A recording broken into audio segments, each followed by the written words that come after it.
But The you know, hot I like cocoa. Hello, hello, and welcome to our episode of The Art of Encouragement. It is so good to be here. I'm Nick Patterson. Today I am joined by Mark Gai as well as our friend Donald Tolson. Hi, Donald. How are you today? I'm doing wonderful. How are you, Nick and Do- Mark? Doing well. Yeah, it's so good to have you on with us this morning. And Mark, hello. How is everything over in your neck of the woods? it's wonderful. I'm just so happy when I logged in this morning, today, I didn't expect everyone to wear a tie, and here I am. So it's three guys in ties. Okay, Yes. and that's my contribution to start. Hope everyone is doing well. Yes. Well, it Okay. is so good being here. Well, Donald, for those of our viewers who may not know you, can you tell us a little bit about yourself? Introduce yourself to us. Mark and I know you. We think you're pretty awesome, but Thank other you. folks may not know you. They may not know why we would choose someone as awesome as you to be on our show today. So tell us about Donald today and how'd you get into the field of motivational speaking and writing along the way? Thank you, Nick. Well, first of all, I'm just trying to catch up with you guys. You guys are both amazing, and I'm just trying to catch up.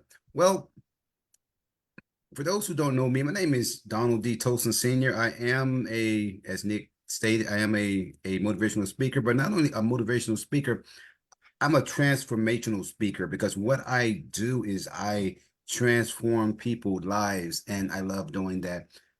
And you asked the question. Also, just to let you to know a little bit more about me. I am an author. I'm a three-time international best-selling author, as well as an international speaker. I had an opportunity to speak in different parts of the world, and it just really blessed me. And how did I get into motivational speaking? How did I get into transformational speaking? Well, first of all, I look at speaking in general. I joined Toastmasters because for 38 years, believe this, 38 years, I had a stuttering problem. I had a speech impediment. And with that, it really made my self-esteem go down. So I had to search out a solution. And part of that solution was after 38 years of stuttering, I joined Toastmasters, and that set me on the course to becoming an international public speaker.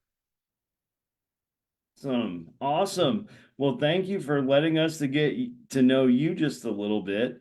Um, as we're talking this morning, of course, our vodcast is called The Art of Encouragement. Mhm. So, what does it mean to you to be an encourager? What does that mean to you? And how do you define the art of encouragement, Donald? Being an encourager is speaking into other people's lives. It was one great speaker said, if you encourage others, if you help them to achieve what they want to achieve, if you put them ahead of yourself, then you are an encourager. And I believe that we all need someone to speak life into us. I love what the word of God said. It says that life and death, it lies in the power of the tongue, and those that love it, that they should eat the fruit thereof. Well, when we begin to speak life into others, not only are we helping them, but we're helping ourselves. We're building our character. We're bringing out that God like in us. So to encourage others is to see what they might not see.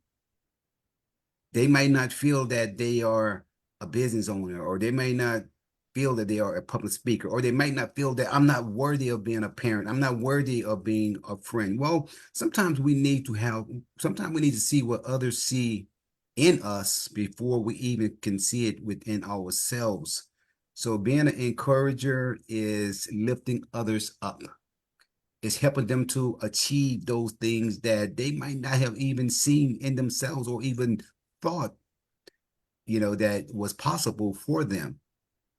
And that is what an encourager does. It helps to bring out the best in others. Absolutely. Mark, I haven't heard from you a whole lot today, but Yeah. you you do this real well. You do this real well all the time. So, what do you think? Why is encouragement important in people's lives, personally, professionally, and all other ways? Well, this is my cup of soup, cup of tea, and just want to go back to what Donald have said. I have worked with Donald in the past, and I have known Donald for at least 9 years, maybe 10, through Toastmasters, through his podcast, through his work, through workshops, the work we did and do together. And he said that his speech impediment was held him in a grips for 38 years. And Donald, you don't look a day older than 35. How is that possible? Well, Mark, I am 35. Just flip I that knew it. around. I You add knew a, it. just flip it around. You add a couple more numbers onto it. Yeah, yeah. But yeah, that is so true. So one thing I want to say is, Donald, how do you who encourages you in your life? Where do you find encouragement? One thing I know about Donald is he's so consistent. He's one of the most consistent people ever seen on this planet. And I travel the world. Yes, I do. And he's one of the most consistent people. And he's also very kind. Kind of a very unusual combination. So so Donald, how do you stay consistent and who encourages you? Well, Mark, thank you for asking that question. Being consistent, I think it is very valuable because if you're not consistent, then you don't find that encouragement to keep moving forward. You're here today and you're going tomorrow. As far as those that encourage me, I have some great people in my lives. I have Edith, I have my mom, I have my family, my brothers, my sons, Mark, this guy who I know by the name of Mark Gai and Nick Patterson. I don't know if you guys know them, but they encourage me greatly. Now, I have a good friend, Mr. Les Brown and Dr. Cheryl Wood, and I have Dr. Ruben West, Dr. Clyde Rivers, all of these great people in my life that really helped me to see my dreams and to help me to stay on point of where I am heading. I recall a time went when I flew to New York to Brooklyn to have a conversation and to have an intimate meeting with Mr. Les Brown. And we arrived there, and he wasn't, he was a little late. He came there, and when he came into the room, my back was facing the door, and all of a sudden I felt someone massaging my shoulder. And everyone said, he's here, he's here. And I'm wondering, where? Not realizing that the person that was massaging my shoulder was one of the top 5 speakers in the world, Mr. Les Brown. So I looked back at him and he said, the reason I do this is because when I was starting out, no one would help me. He became one of my biggest encouragers. In fact, when I was there at that intimate setting with him and so many others, about 25 in the room, he said, you have a voice. Even though I had a stuttering problem, a speech impediment, yet he could see what I could not see within myself. He said, young man, you have a voice. And I took that and I believed it. And from there, it set me on the course to want to share my story and my voice with the world. I love it.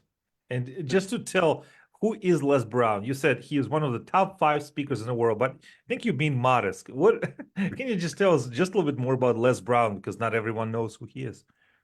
Well, Mr. Les Brown, he's an amazing motivational speaker.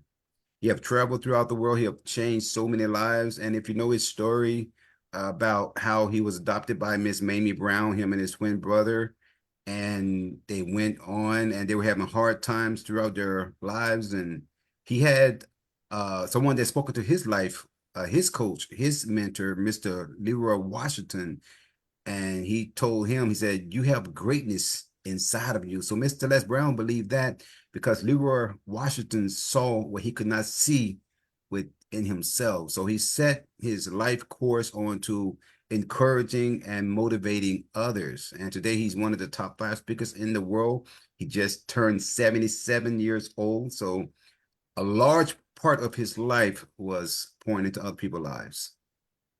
He's a good friend. I have him on speed dial just in case, you guys want to talk to him. I'm joking, but I do have his number. That's awesome. That is awesome.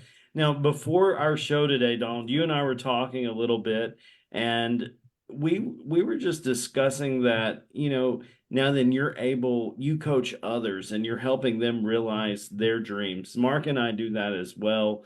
And a lot of our guests are in this same field of encouragement and helping people realize their ultimate passions, their ultimate dreams. Are there any strategies or techniques you typically use? Let's say someone's not able to, afford coaching and that kind of thing. If they're just listening today, they don't really know what we've got going on. Are there strategies or techniques that you would use with them just initially to help them get going? What principles, what approaches, and again, what strategy would you give someone today that's just watching? They're not interested in speaking, but they want to realize their dream. What would you do with that person? Thank you, Nick. First of all, I believe that we all have gifts, talents, those things that's that been placed on the inside of us, and we just don't know what we just don't know. We don't know how to bring those things out, and that's where a coach or a consultant would come in. You think about the greats. You think about Michael Jordan. Michael Jordan, he had a coach, right? You think about Tiger Woods. No matter how great they are, they had a coach. Mr. Les Brown had a coach. Dr. Cheryl Wood, she has a coach, which is Lisa Nichols. So each and Dr. Clyde Rivers and Dr. Ruben West, they all have coaches. So it doesn't matter how great you are or how high you think that you can go without a coach, it's going to become very hard because they will be able to see what you cannot see because you cannot see the picture when you're inside of the frame.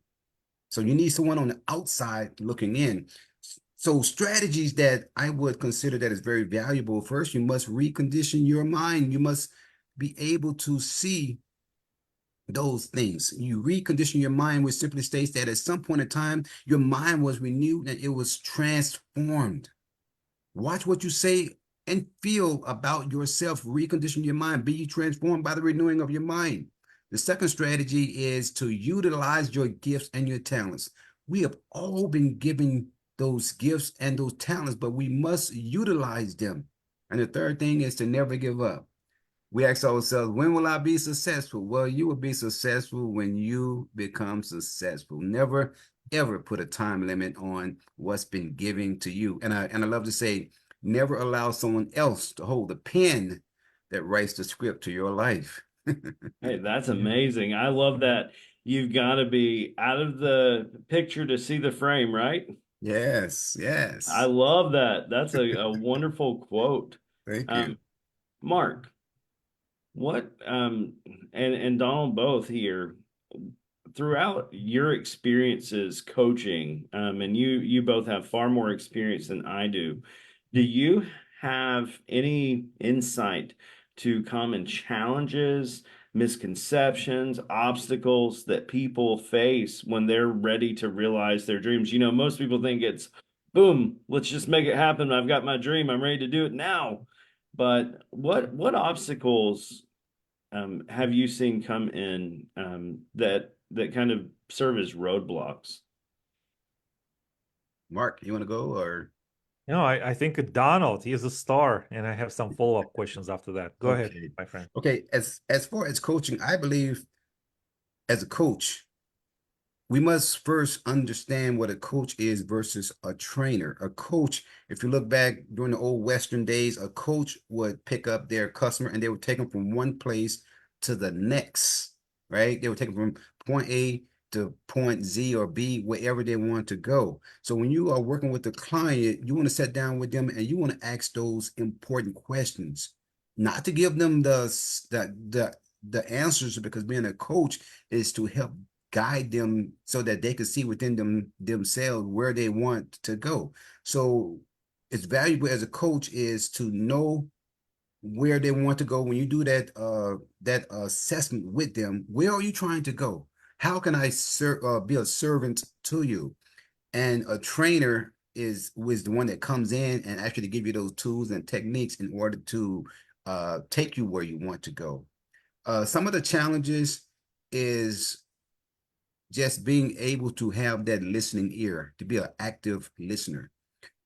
A lot of times we want to sit down and give them the answers, but as a coach, we're not there to give them the answers. We're there to help to guide them through the process so that they can find the answers. So it could be a little challenging sometimes to help them to not wanting for you to give them the answers, but to help them to discover the answers, because most of the time the answers is already inside of them, and as a coach we pull it out of them.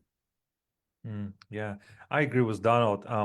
I do remember coach is the vehicle that you get into and it gets you from one point to next point.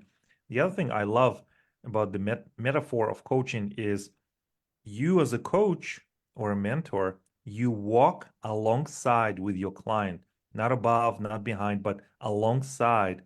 And it may be in a park or in a forest.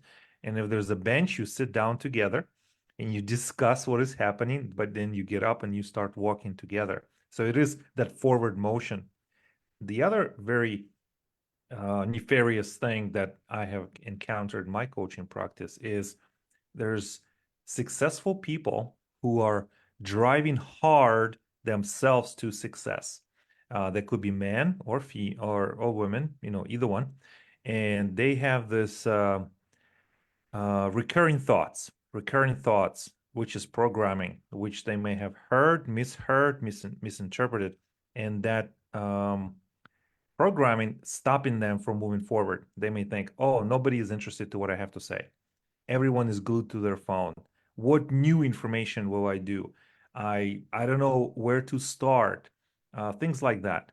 And we as coaches or people who are in the mentorship space, we have to sometimes adjust the programming or show a different way. So a new program will be installed in the mind.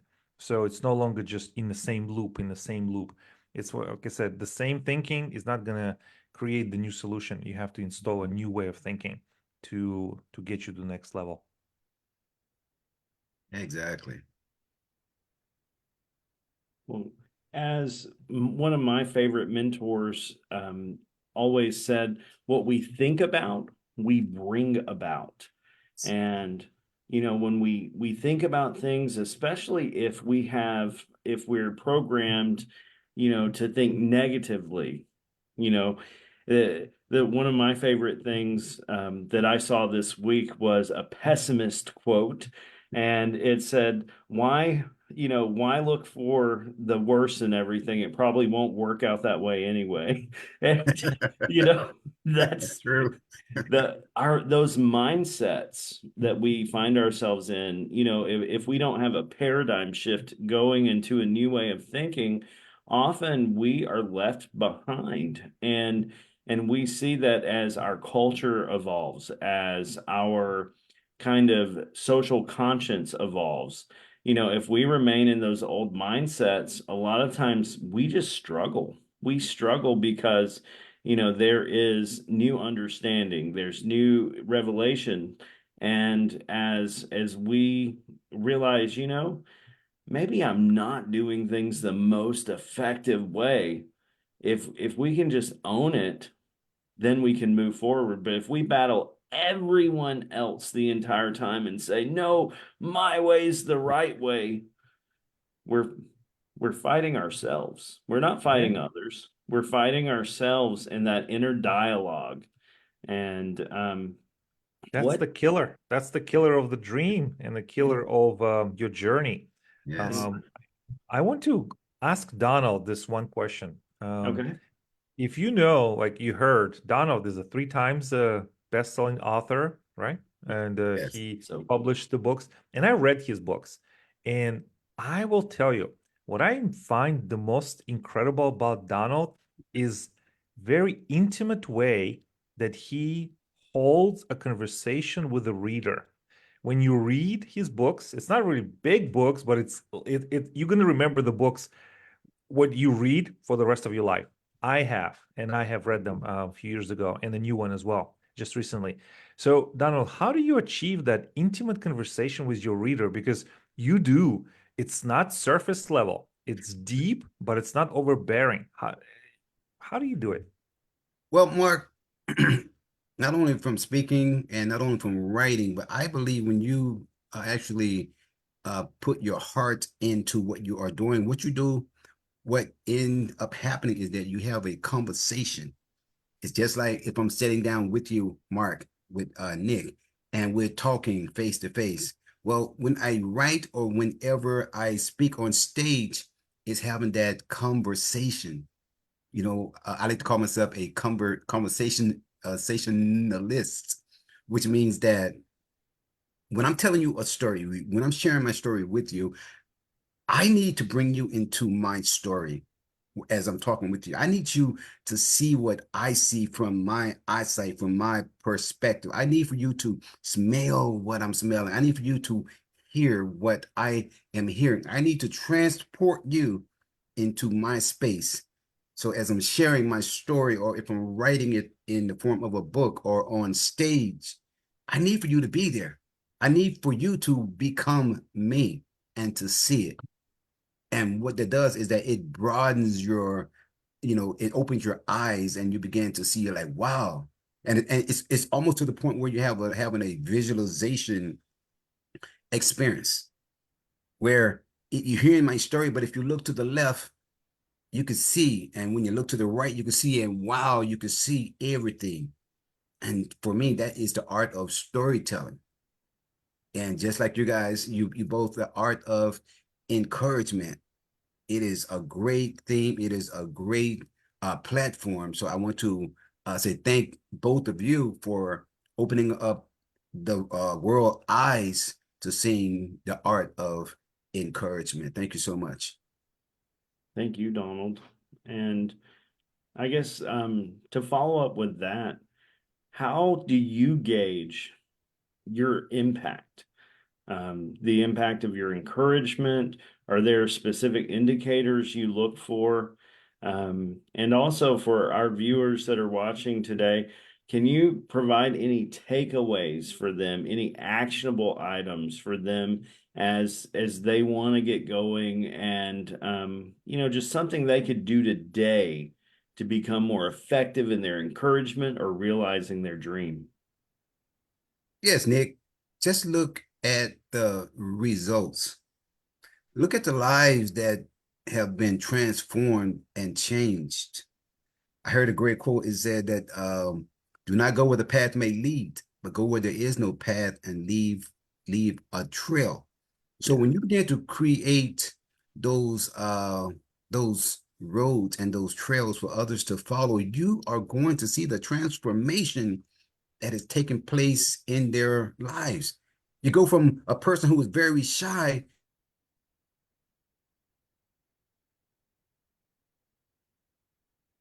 Oh, no. to someone who had to start a business, and now you see that they are a business owner or whatever it is. You want to focus on the results, and that's how you can gauge if you are really making an impact in their lives. That's good. That's good. Mark, how about you?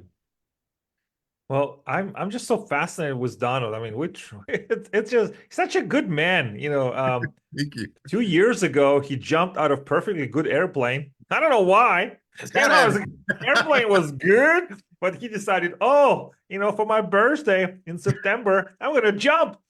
I, And I Mark, said, I say, it I was said, that. Donald, will you be there next week? Will I be speaking with you? You said, yes, I'll be back. And you did. So you're taking great, wonderful risks, and not just risk I mean, you're really showing the way, and the way you volunteer, right? You went to Africa several times and you did educational projects. You volunteered your time and your gifts. And this year you placed second in a national storytelling contest. Is that true?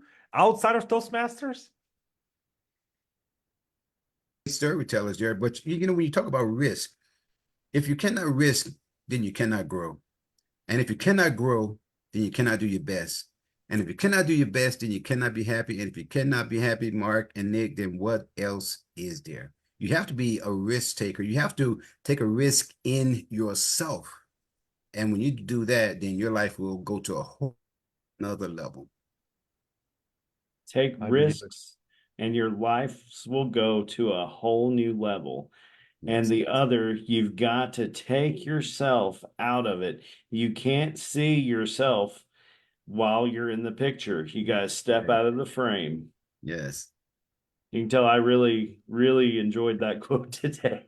So I keep butchering it, but you did a great job with it. Great Uh, job. Yeah.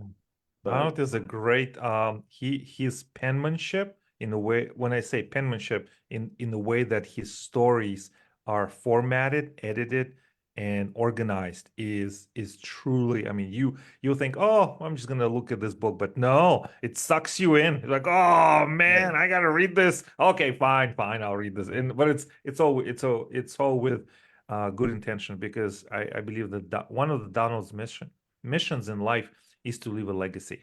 Yes. Yes.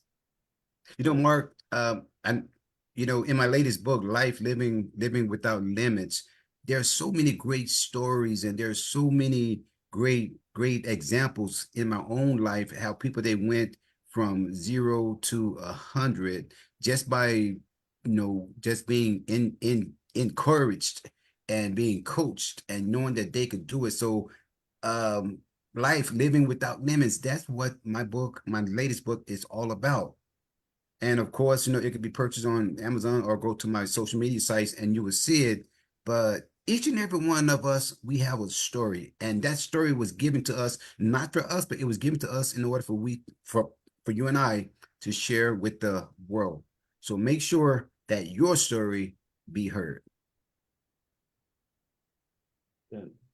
that's it.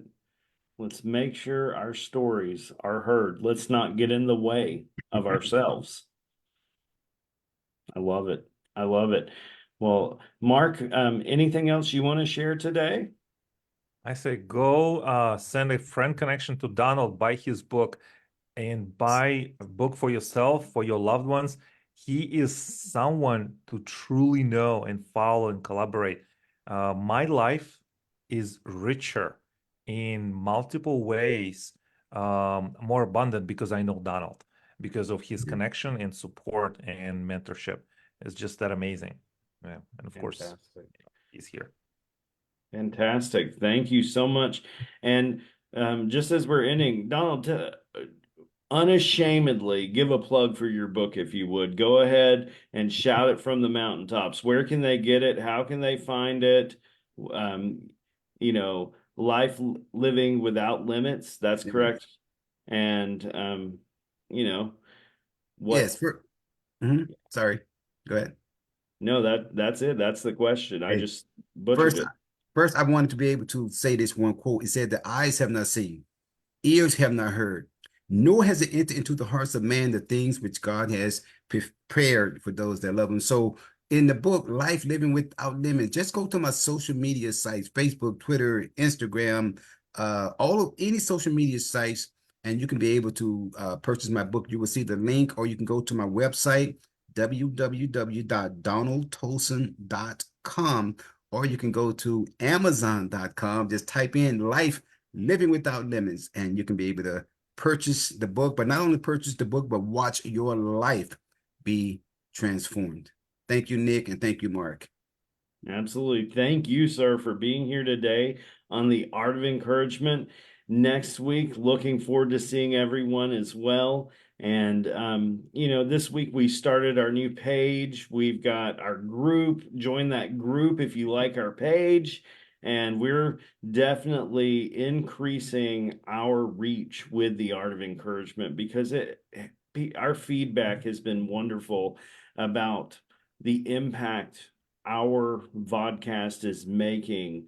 When people see us, just when they see the Art of Encouragement, they say they smile.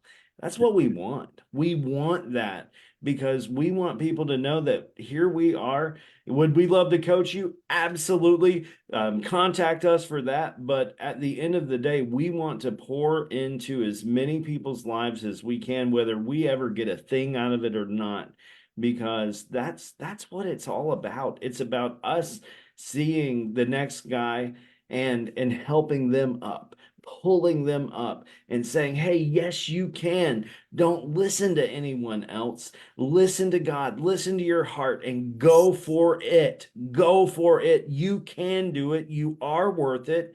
You've always been worth it, although sometimes you might not have realized it. You have that essence about you that can change your life and also the lives of others. That's what life is about, is us looking to our fellow person and saying, I love you for no reason. I love you without limits, because that's how we were first loved. Wow. So Yes. I have one question, Nick. Are you still in New York City, I or am have not. you I am back in Florida. Yes. Just for everyone who, if you have lived under the rock last week, Nick just performed his first solo um, performance at Carnegie Hall in New York City, Yes. US. Great job. Absolutely. And I will be doing a repeat performance of that concert in World Golf Village at the Village Church next Sunday, February 4th at 2 p.m.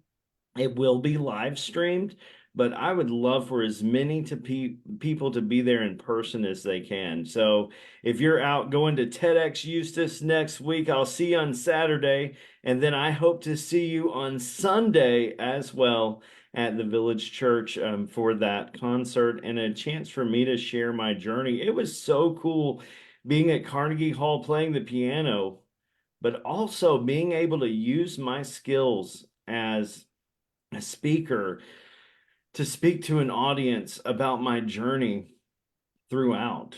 I didn't talk a lot about what was planned ahead of time, but I presented 3 songs and then I would share parts of my journey, 3 songs, and then share parts of my journey. And people really connected with that. They said the narrative is really what made it just a complete experience. The music was good, they said, and would have been fine all on its own, but having the narrative really pulled people in. And that's what we need to do. We need to take away borders, take away blocks, and not be so full of ourselves that we can't be transparent with everyone. And I'm so appreciative of the press. I've with and something I'll say is I was on the front page of my hometown newspaper on Wednesday, and this was a paper that just raked me through the coals during my legal issues and before I was incarcerated. And it was almost a full circle moment where it seemed as though, you know, if people can see and hear that message of transformation, that hey, this guy was sentenced to 99 years at one point, and here he is just inspiring others. That's what my prayer was, is that time would count for something. And that's still my prayer, is that people can see that life that was ready to give up, because I was. And without encouragement, there's no way I would have ever made it to Carnegie Hall last week. I wouldn't have even made it to a church probably. So I really thank you guys for being part of my journey and for being part of my road, especially you, Mark. You know how much you've helped me and helped me see the potential within myself. And I really appreciate you. It's a pleasure.